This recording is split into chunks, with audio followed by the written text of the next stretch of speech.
My husband Gary, who I've been married to for a year, got into a car accident. When I heard the news, I rushed there immediately. Luckily, Gary wasn't missing any limbs, but he was acting strange, staring at me suspiciously, his ears turning red slowly. "Gary, are you really my wife?" Oh no, his memory went back to when he was 20. A famous actress, Susan, went on Facebook thanking my husband for saving her, and the whole internet was buzzing about them getting together. My 20-year-old husband furiously posted on Facebook, "Get it straight, we don't really know each other, it was the ambulance that saved her, okay?" Gary's rumored partner mocked my cheap gift for him. He went live to show it off, saying it's all handmade, and his love for me is priceless. My pregnancy report got leaked, and everyone mocked him. He held a press conference. "Guys, don't sweat the small stuff. As long as she still wants to be with you and the family, you should embrace her with open arms." Online, people raved, "True love warrior takes a bow." I was overseas sealing a deal, all ready to enjoy a vacation when I got a call. My husband from the business marriage was in a car accident. I was stunned by the news. Even though Gary and I were only married for business, we'd been together for a year. Besides, if he were to just die, what about the asset division? Would I become a young widow? Determined to secure my finances, I quickly booked the earliest flight back, speeding all the way to finally reach the hospital room. When I walked in, Gary's parents were standing nearby looking upset, as were mine. On the bed was a handsome man with a serious face, his head wrapped in bandages, looking a lot thinner. My mom whispered softly when she saw me, "Daisy."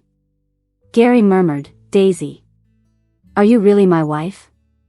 The doctor said the head injury from the car accident caused brain damage. Although it didn't affect his cognition or intelligence, his memory got all jumbled. Now, Gary's memory is back to when he was 20 and in college. Back then, Gary and I didn't know each other, let alone get married. How long before he recovers? It could be as short as a year or two, or as long as 3 to 5 years.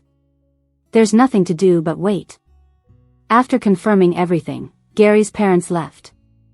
I heard rumors that their eldest son, who was their favorite, died in an accident. The second son, Gary, wasn't raised with them from a young age. He only joined the family during high school, so he wasn't very close to them. But this was none of my business. When my family's business was struggling, it was Gary's family who came forward to marry into ours and help us through tough times. I gave the company's core technology to him, and he provided capital to fill our financial gaps. Gary and I were just business partners. 1 month later, Gary was officially discharged from the hospital.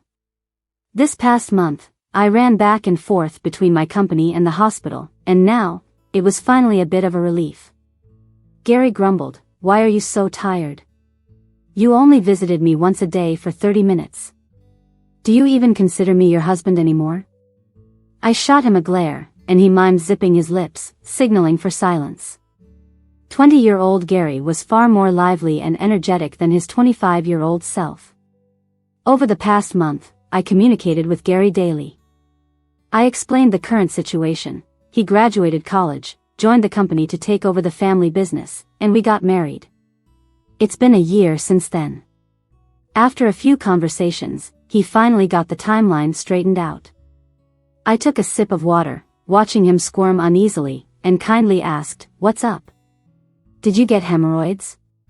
Gary's face stiffened, gritting his teeth. No, Gary did not. He continued, "I'm just curious, how come you never talk about our love story?" I thought, "Gary, I can't possibly tell you bluntly, it's all for business interests." But 20-year-old Gary had one good trait: he could come up with his own reasons. "It's okay if you're shy, I know. It must have been me who persistently chased after you." I was baffled, not understanding how he reached that conclusion. Blushing, Gary loudly declared, "Because I know I would take the initiative to pursue a girl I like." I thought, "Gary, if your 25-year-old serious, reserved self knew how you're embarrassing yourself in front of me, you'd probably drag me straight to divorce court." Though Gary seemed immature now, at least he was smart.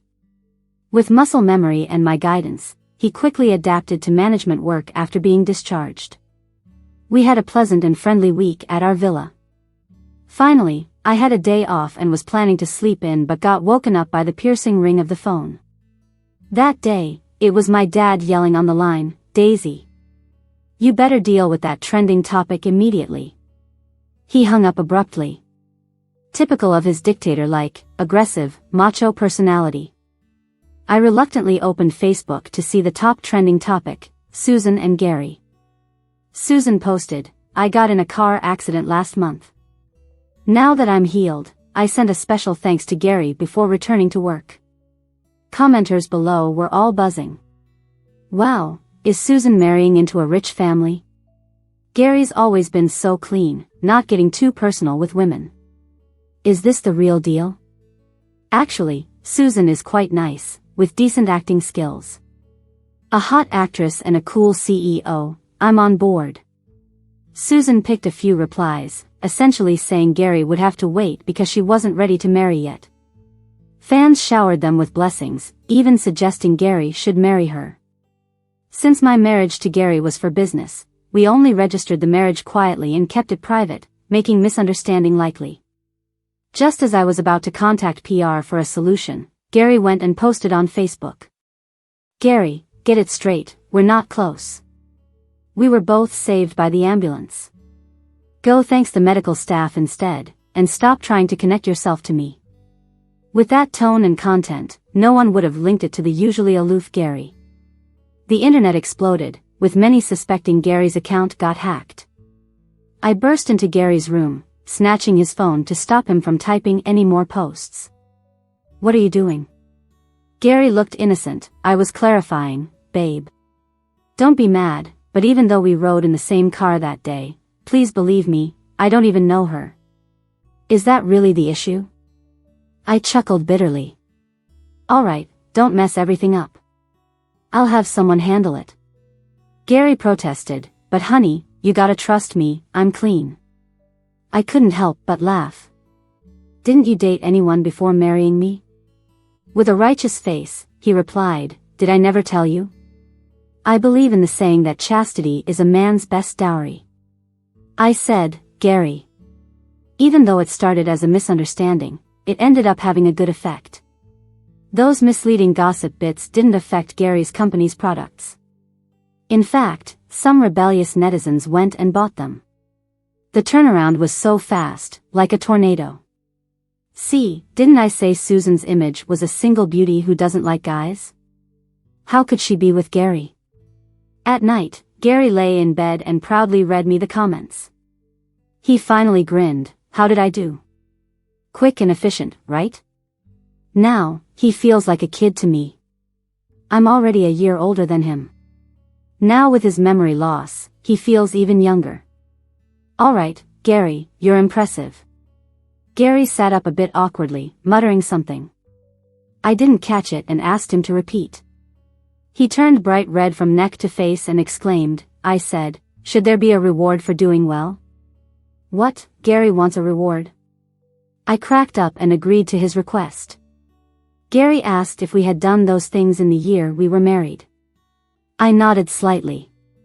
Even if it was a marriage of convenience, we were still legally married. Adults have physical needs. Better with someone you know than a stranger. Then give me a kiss. When he said that, his eyes sparkled with expectation. Maybe it was the dim lighting, but for a moment, I thought I saw real affection in his eyes. I admit, Gary's face just gets to me sometimes. I affectionately kissed him on the lips. It wasn't Gary's first kiss, but in a way, it was. He awkwardly responded, quietly taking the lead. Amidst our kisses, I dazedly heard, "Can I sleep with you tonight?" That snapped me back, surprised at his bluntness. Gary turned as red as a cooked lobster. Just sleep. I agreed, but in the end, Gary backed out. My dear, I know you miss me and love me. But, we haven't even dated. Our pace is too fast. But don't get me wrong, I do love you. It was my first time hearing Gary so flustered and also the first time he said he loved me. I laughed it off and let him return to his room. The next day, Gary surprised me again. He wore a casual hoodie, straight-leg pants, and sneakers. His hair was tousled, radiating youthful energy, a far cry from his usual elite look. Scratching his head, Gary complained. I really don't know what future me was doing. My wardrobe's full of suits. I had to dig hard to find my college clothes. I was taken aback. I've always known Gary as this elite, mature guy, never imagining his college style was so different. Seeing me silent for a bit, Gary hesitated. Do I look bad like this? Should I change back to a suit? I snapped back and reassured him, no, it suits you. You look great. But there's a big meeting at the company today with shareholders attending, so a suit might be more fitting. Gary wasn't happy but listened and changed. Once dressed, with a slightly colder expression, no one could tell anything was wrong with Gary. I had prepped him for the meeting. He handled all questions smoothly, and with my help, the image of a decisive, authoritative Gary was maintained. After the meeting, I debriefed with Gary, discussing company matters. This was new. Before, I was just Gary's VP, handling group affairs. My family's business was meant for a half-sibling apparently. I just earned my salary from Gary's group, diligently doing what needed to be done, never meddling in core secrets. On the side, I had my own ventures and traveled a lot. I wasn't directly involved with Gary's work. Time flew as we worked, and soon it was evening. We hadn't eaten. Gary jokingly bowed. Miss Daisy, would you honor me with your company for dinner? I gladly accepted. After dinner, Gary gave me a sapphire necklace. With a serious look, he said, the old man may give gifts, but this one's from me. Don't mix us up. Still childlike, splitting hairs when it's all him. Gary had never given me gifts before. But that necklace was stunning, impossible to refuse. On our way home, I touched the necklace around my neck. The cool texture felt unexpectedly warming. Honestly, it was the best gift I'd ever gotten. Watching Gary drive, the streetlights outside flickered across his features, softening his angular face. It seemed to cast a gentle aura around him. The drive was steady, and I unknowingly drifted to sleep. The next morning, the sunlight woke me. Behind me was a warm body. Gary and I had shared a bed before, and I'd often wake in his arms. But 20-year-old Gary just cuddled next to me, like for warmth, unlike 25-year-old Gary who would firmly hold me close with broad shoulders. I lifted my phone to check messages. Nothing urgent. Gary's assistant Larry was talented, keeping everything in line, capable of handling most things even with Gary indisposed. Gary, stirred by my movements, groggily reached for his phone. Seeing nothing urgent, he exhaled deeply.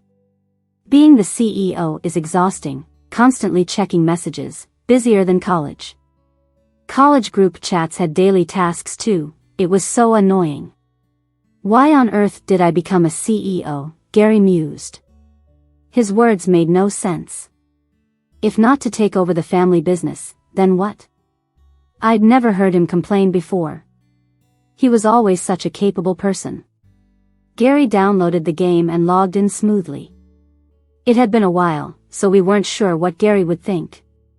He hesitated, because we both clearly saw that the account skins and level were the latest. Even the last login time was surprisingly recent, just 3 months ago. Gary was a bit surprised. I thought he quit playing. I was taken aback too. We've been married for over a year, and though Gary and I don't interact much, I've never seen him play games. He really plays games? I couldn't picture it. The room went quiet, with only the game's battle music in the background. Gary played 2 rounds before quitting. Nope. This isn't like what I used to play, the game updates too fast. I don't know how to play. He came over to me, honey, let's go on a date. I had never been on a date, let alone with Gary. Faced with my rejection, Gary argued, why not? You can go with him, but not with me? He's had date experiences with you. I want it too, you can't play favorites. I couldn't figure out why he thought I had a full dating history with Gary, so I just agreed with a mix of laughter and helplessness. It was late when we left the cinema. We were in a hurry, so we didn't have time to choose a dining spot. I suggested just finding a place nearby, but Gary disagreed. A date should be at a place that's meaningful to us both. Unexpectedly, he dragged me back to the university town. You were in Harvard's literature department, I was in finance. We're from the same school. Harvard has 2 campuses. The east is for liberal arts, and the west is for sciences, separated by 2 vibrant streets filled with food. No wonder I never ran into him. The night food street was bright, bustling with university students. Gary dragged me through the crowd, excitedly picking out snacks. As we ate and strolled, I was pleasantly surprised. I can't believe we went to the same school. Gary, munching on squid, said unclearly, "You're a year ahead of me. I first knew of you during the freshman year celebration. We never met or talked, so it's normal you didn't know me." Gary's warm hand held mine, and at that moment, we felt like a real couple. I was curious why Gary never mentioned it before. We stopped at a hot pot skewer shop, and I was hit with nostalgia. It was a place I frequented with roommates in college. A month ago, I couldn't imagine Gary and me eating skewers at a street food stall. I sighed, the taste remained familiar after all these years. Only the person sitting opposite had changed. The new week went happily. Gary got the hang of the workflow. Despite not liking it, he diligently got work done every day, complimenting my efforts, keeping the business running smoothly. This was good news for us and our parents. Besides, Gary and I were growing closer. He'd always make time for affectionate gestures and surprise me with gifts. A few tender kisses each day made me drift pleasantly in this perfect life. I thought the current Gary was way more likable than the one before. So every time Gary asked if I liked him more that day, I would reply, yes, a little more than yesterday. Looking at the calendar, I felt a bit dazed. Gary's birthday was approaching unnoticed. Before, we were cordial, so birthdays meant just asking an assistant to buy a random gift. But now, something felt different. Feeling a bit shy, I decided I wanted to prep the gift myself this year. Searching online, I was surprised by how many options there are for gifting a partner. I planned to knit him a scarf. It seemed thoughtful and safe enough. Turns out, I might not have a knack for it. Even after learning, I struggled. I felt perpetually tired lately, with a poor appetite and fluctuating emotions. 3 days later, I finally finished knitting. It looked ugly and awkward, probably not something anyone would like. Later, I arrived at the hotel alone, carrying a box with my hand-knit scarf and a tie the assistant bought. Prepared and relieved, I walked straight in. Gary spotted me across the room, put down his drink, and came over, pulling me into a hug. "Honey, why didn't you let me pick you up? Driving yourself is exhausting." I smiled and touched his face. He cozied up to my hand. "Happy birthday, hubby." Gary beamed at the term, visibly delighted.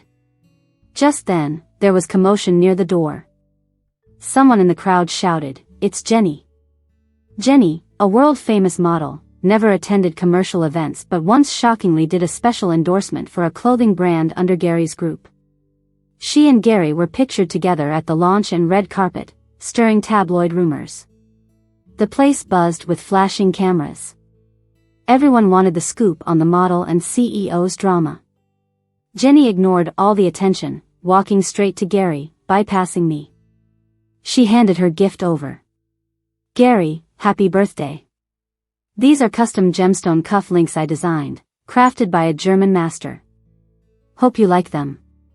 Jenny, poised and confident, saw Gary merely nodding with a simple thank you, mechanically taking the gift without interest in it.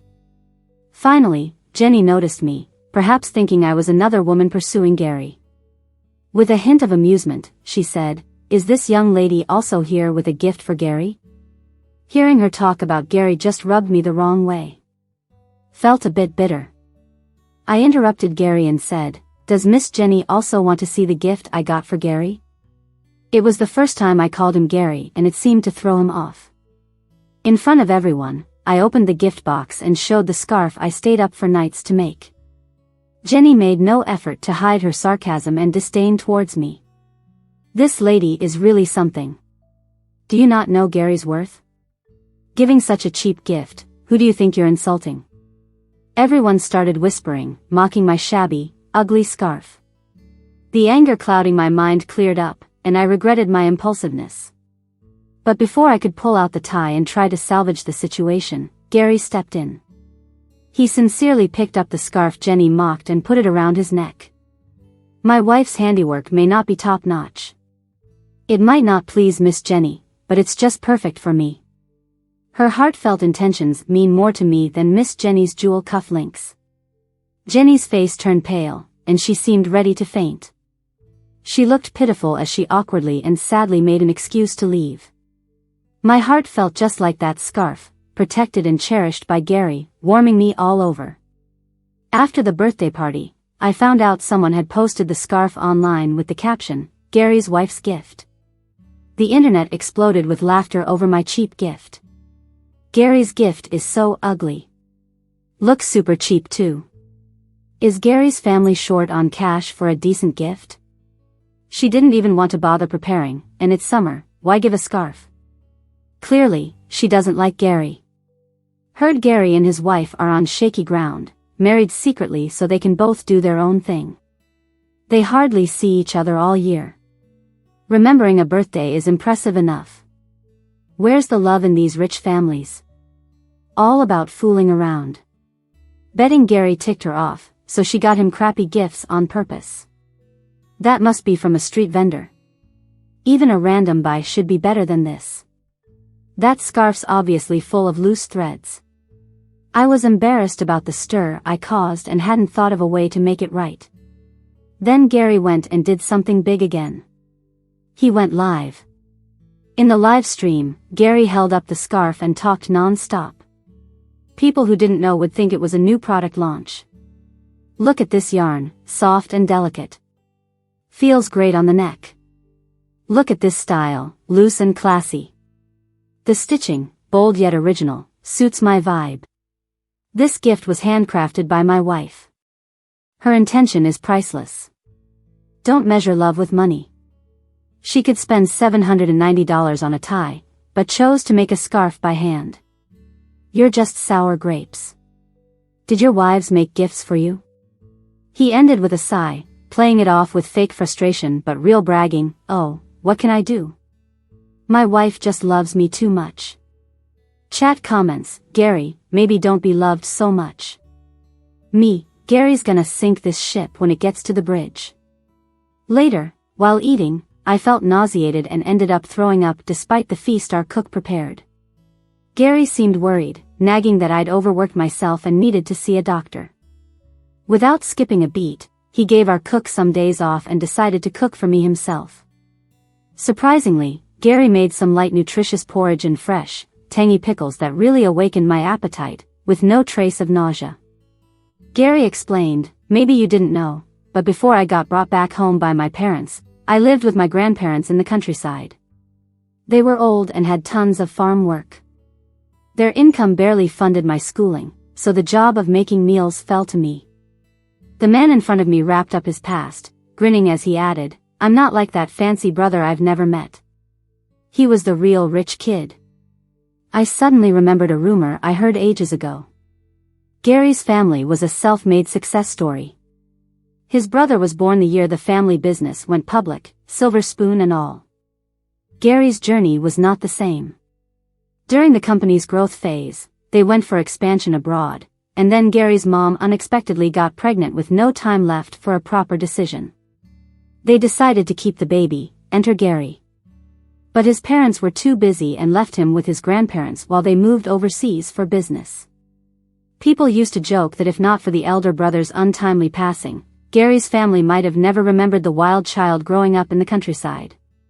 But what once seemed like a funny rumor might really be true. Gary wanted to come with me to the hospital, but I convinced him it's just a checkup, no need to tag along. You just add to the mess, I told him. He protested, what? Come on, babe. Don't you know I'm obedient and always listen to you? Be good and go to work, okay? Gary. Then off I went to the hospital for the exams. I'm not a teenage girl, I had a hunch I might be pregnant. Gary and I had been together as a couple and we used protection, but who knows when it happened. Tests done, results were quick, over 2 months along now. From the day I married Gary, I thought this day would come sooner or later. Did some mental math, and it clicked. A few months back, Gary had a long out-of-town business trip lasting a month. But one night, he showed up at home drunk. Larry was in a panic, saying Gary demanded to see me and couldn't be persuaded otherwise. Larry rushed him back, thankful things had worked out, 'cause he could finally rest the next day. And that night, as Gary laid drunkenly in my arms, I managed to get some soup into him and fed him a snack. Exhausted and him sobering up, he suddenly stared at me forever, then boldly scooped me up to bed. That time, not fully aware, we might have slipped up on safety. The next day when I woke up, Gary was back to his usual aloof self. He apologized softly, placed breakfast down, and then left. Half a month later, I had already flown abroad, and he got into a car accident while returning to the city. I furrowed my brows in irritation. Right now, this kid was just causing trouble. I was planning to hold off on the kid thing until Gary's situation was more stable. After all, Gary is just a 20-year-old college student right now, and suddenly becoming a dad would probably mess with his already confused mind. Things were calm for a while, and then Gary's company had a product launch coming up. The new product was a holographic game simulator. Gary's company spent 3 years developing it, and Gary put in a lot of effort and hope. Nothing could go wrong. Even Gary, who usually didn't take things seriously, was focused now. I was with him every day, planning and reviewing ideas. It was the first time I saw him this serious, almost like the mature and distant 25-year-old Gary had returned. Everything was ready. The night before the product launch, Gary was meticulously checking everything. He took the coffee I handed him and, as usual, complained. This stuff doesn't taste good, not like iced red tea. He turned to me. Haven't you heard that saying?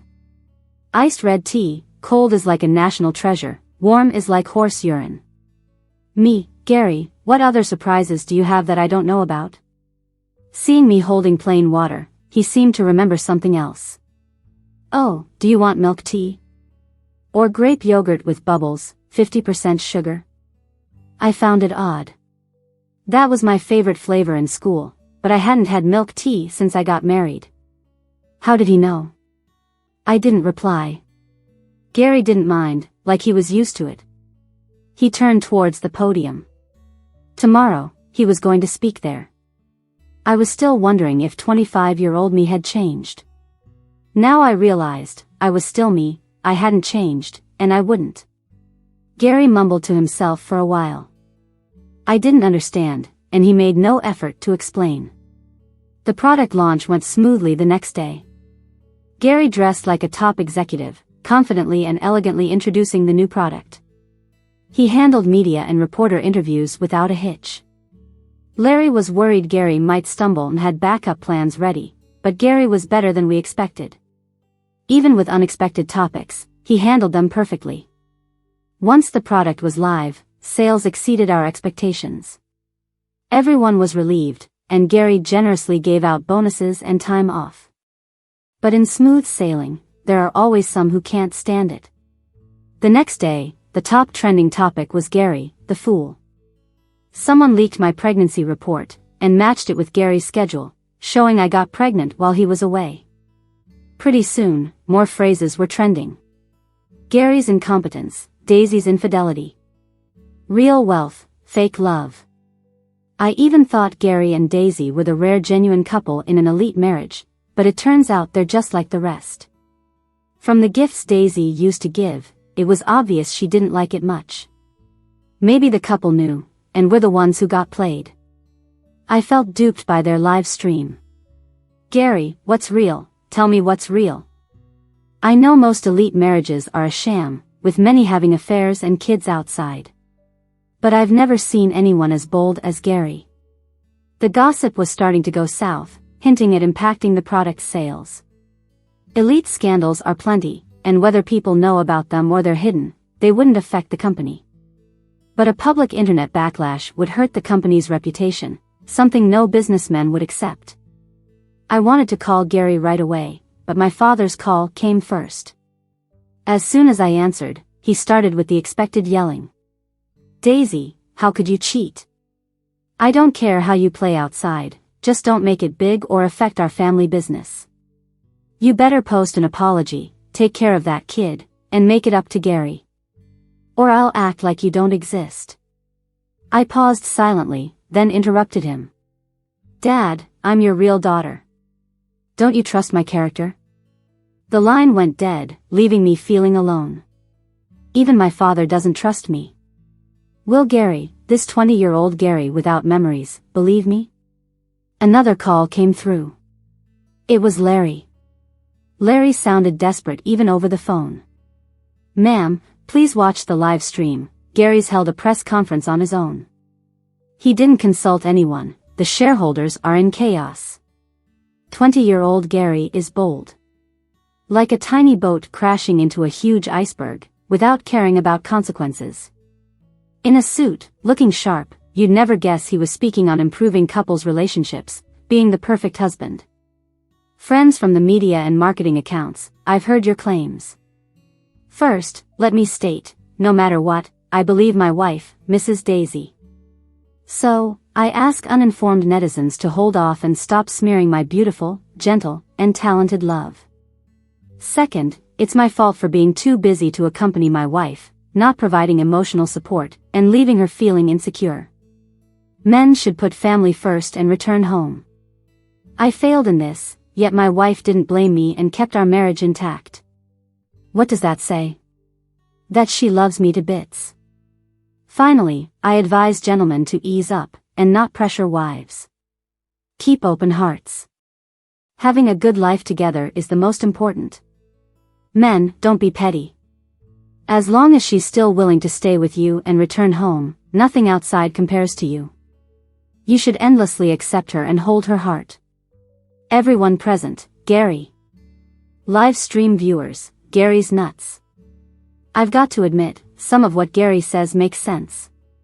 And you, my leader, you're the ultimate role model.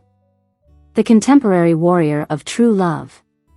Daisy, focus on Gary, don't get lured by the flocks out there. He's right, as long as she comes home, men should learn to sacrifice for the family. If you can't hold her heart, who's to blame? Stop. Gary's beyond in love. Right then, my phone chimed with a message from Gary. Daisy, I believe you. After the press conference ended, Gary managed to stabilize the situation. The online buzz, ever-changing, was already shifting as some clear-headed netizens caught on. I think Gary got set up, one commented, suggesting, otherwise, how on earth would a socialite's pregnancy report get leaked so easily? Maybe Daisy was just planning a surprise, and everyone online jumped to conclusions without knowing a thing. Seizing the moment, I headed to the hospital to check things out. Confirming that the leak didn't come from the hospital, it had to be from home. After reviewing the surveillance and questioning the staff, I found out it was the gardener, Matt, who sneakily took photos while tending to the flowers.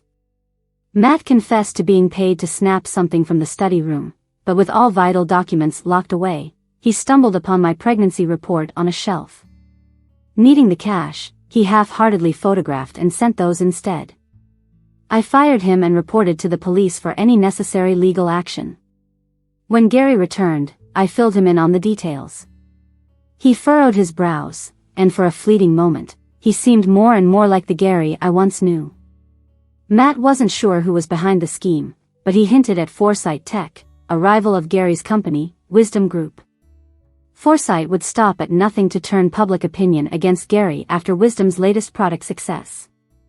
Confronted with this, Gary walked to the balcony and, facing the sunset, declared, "The time has come. Foresight needs to go bankrupt."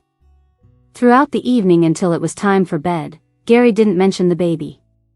As I lay nestled in his arms, inhaling his familiar scent, I couldn't shake the feeling we were drifting apart. My unease grew until Gary, sensing my restlessness, pulled me closer, whispering, "Can't sleep? Feeling unwell?" His concern brought tears to my eyes, reminding me of old fears. My past always left me doubting love. Even with amnesiac Gary showing immense love, today's events shook my trust. But there was a comforting resolve in Gary's drowsy embrace. "Daisy, I meant everything I said today. I love and trust you. Even without those memories, this child is ours, and I'll love both of you. Believe in us, okay?" I cried myself to sleep. The next morning, he was gone, leaving a text from an hour earlier. "Hey babe, there's an urgent matter at the overseas branch. I'll be quick and back in no time. Don't worry, and take care. And don't miss me too much. I made breakfast for you, heat it up and enjoy." Smiling, I replied, "Take care and come back soon. I'll miss you." Blushing, I realized a younger Gary might not have taken this well. But I didn't expect the 25-year-old Gary to return quite so suddenly. After napping through the afternoon, I awoke with a headache to find it was already 10 p.m. 12 hours had passed without a word from Gary. As unease settled in, I tried reassuring myself he was just busy. That night, a nightmare jolted me awake, followed by an ominous call from Larry. "Daisy, something happened to Gary." Racing to the hospital overnight, I found Gary in surgery. Larry, battered and limping, explained, "I'm sorry, Daisy. It happened so fast. Gary told me not to bother you unless it was necessary, but I cut him off. You did the right thing. As his wife, I should know first." "What happened? Another accident?" Gary had wrapped up his business early and ignored safety concerns by insisting on returning immediately. After airport pickup, brake failure caused a crash. The driver was critically injured, but luckily, Larry just hurt his leg. After a long night, Gary came out safely. When I saw him again, I immediately knew I was facing the 25-year-old Gary, not the younger version. He managed his duties with a composed demeanor that felt distant. Seeing me, he faltered briefly, then resumed his task. Once alone, I felt a cold flood through me. His gaze held emotions I couldn't decipher, and his words shattered me. "Daisy, I remember everything." Despite the chaos of the crash restoring his memory, it erased the Gary who loved me. "So, what now, Gary? Divorce? Blame me for not stopping you from being reckless?" I must have looked pitiful because Gary, usually so composed, showed a hint of sorrow. Covering his head, he said, "Daisy, give me time, I'm overwhelmed." Conflicted between the love he forgot and the calm detachment resurfacing, he was unsure. Even if he decided, would it mean a cold marriage or a breakup? Broken-hearted, I left, missing his hesitant attempt to stop me. After a couple of weeks passed, Gary invited me to the hospital to discuss things. Lately, I haven't been visiting him, I'm just focused on my job. No more working for Gary's group, I'm making my own money. Before I knew it, October rolled around. The weather turned cold, but watching my bank balance increase, my mood finally improved. Gary, though, kept texting me on message, checking in regularly. I couldn't help but notice how his cold Daisy, good morning felt compared to his old good morning, honey, I still love you today. It just didn't sit right with me. So, I turned off my phone to avoid it. He finally got in touch with me today, insisting we meet.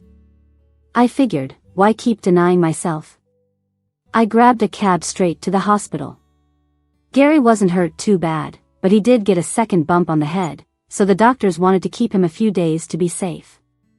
He was dressed surprisingly well today. Even with my grudge, I couldn't help but notice how handsome he looked. Gary seemed a bit awkward. His face turned red as he coughed a bit and, after some mental prep, started talking. Daisy, no, I mean, honey. I messed up. I shouldn't have ignored you. Can you forgive me? Gary's face was as red as a lantern at this point. It's my fault. I'm stubborn, a coward who likes you but can't admit it. Daisy, I've liked you since college. Always have. I want to go on walks with you, chat, eat out, see movies, drink your favorite tea, kiss you, get married, and be together forever. I want to love you. He finally opened his eyes to meet mine, his voice full of hope. And I want you to love me back. Can you? On the day of the first winter snowfall, Gary knelt in the square, wearing the ugly scarf I knitted him, and proposed. By then, we'd been dating openly and honestly for 3 months. Who would have thought Gary's composed persona was all an act? This Gary secretly crushed on me for a year, learning what I liked and planning how to confess. But before he could, he overheard my type, and it crushed him. I like mature, steady guys, preferably older, successful, not too childish.